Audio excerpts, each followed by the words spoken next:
ஒவ்வொரு செயல்களும் செய்திகளுக்கு பின்னால் இருக்கக்கூடிய விஞ்ஞான உண்மைகளையும் பார்க்கணும். இன்றைக்கி விநாயகர் சதுர்த்தின்னு வச்சுக்கிடுங்க.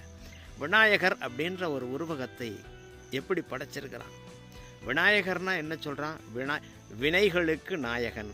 அப்போ செயல்களுக்கு நாயகன் அவர் தான். செயல்களுக்கு கர்த்தா, கணநாதன் அப்படின்னு சொல்கிறான்.